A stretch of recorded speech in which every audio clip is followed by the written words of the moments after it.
Our next guest is one of Wall Street's most vocal Bitcoin bulls, recently meeting with members of the House Financial Services Committee to discuss what he calls his digital assets framework to help the U.S. become the global crypto leader. Joining us now in a CNBC exclusive is Strategy co-founder, executive chairman Michael Saylor. Strategy announcing this weekend it delivered a Bitcoin gain of $2.6 billion so far this year. Michael, it's paid to keep buying no matter what. My question is, how much are you involved? Because I know you've met with members of the Trump administration, cabinet, family members, I think the president himself. So are you involved in advising around this strategic crypto reserve? I've met with a bunch of senators on the Democratic and the Republican side, a bunch of Congress people, a few members of cabinet, a few members of the administration, and anybody that wants to talk. You know me, for the last 4.5 years, I'm willing to talk about Bitcoin to anybody, anywhere in the world, every day. Yes, and we appreciate that, talking to our audience about it. So were you surprised that in the announcement over the weekend, the president mentioned other smaller coins like XRP, Solana, and Cardano, as well as Bitcoin for the strategic crypto fund? I'm not surprised. I mean, I think there's no way to interpret this other than this is bullish for Bitcoin and is bullish for the entire U.S. crypto industry. You know, there are conservatives that view the right path forward is just a Bitcoin-only policy because Bitcoin is a commodity, an asset without an issuer, a neutral asset, and there's no controversy. But the president's adopted a more liberal economic policy, and that's his right. He's president of the United States. Yeah, no, I'm sure you would have preferred it, though, if it was a Bitcoin-only fund. You know, I believe that the best thing for the country is to move forward with an enlightened, progressive policy toward digital assets. I think it's worth $100 trillion to the United States, and ultimately there's 4 different assets that people need to come to grips with. A digital commodity, like Bitcoin, an asset without an issuer, backed by digital power. A digital currency, like a stable coin, backed by a fiat currency equivalent. A digital security, an asset with an issuer backed by a stock or a bond, so we can tokenize Wall Street.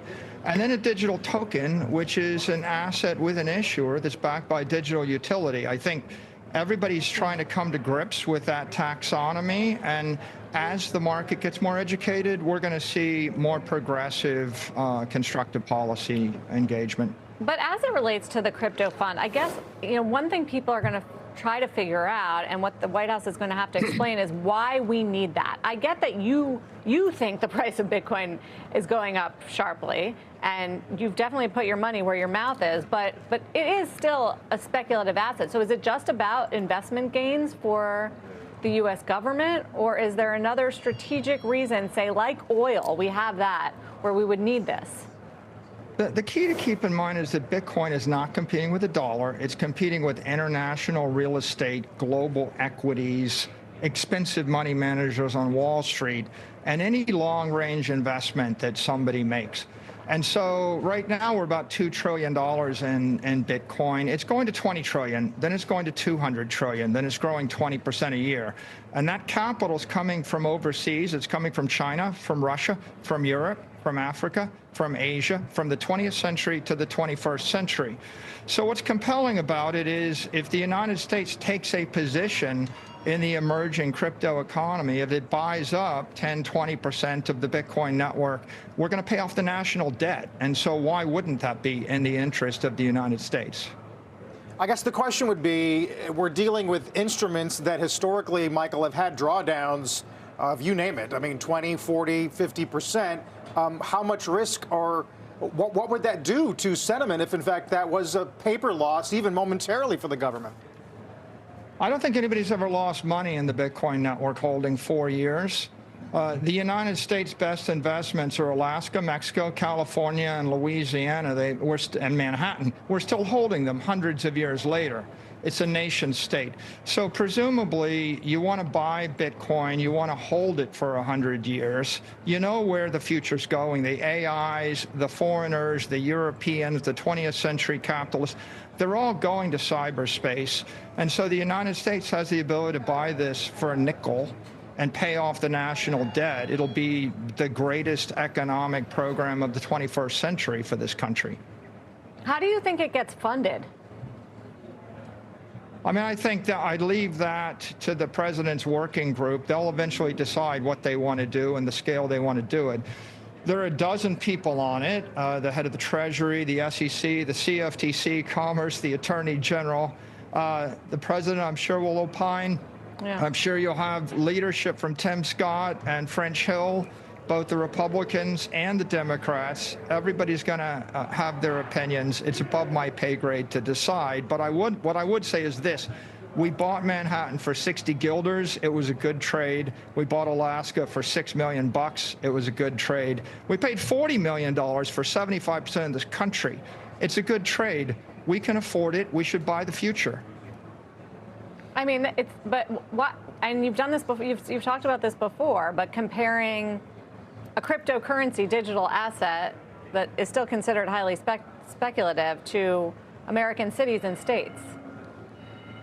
Well, Bitcoin's not highly speculative to the 500 million people in the crypto economy. It's the best performing asset in the past 15 years, and generally the best performing asset every single year.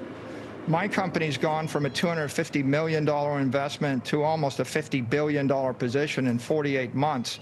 So clearly, there's enormous economic energy in this asset. It is probably the most certain thing in the financial universe if you have a long time horizon.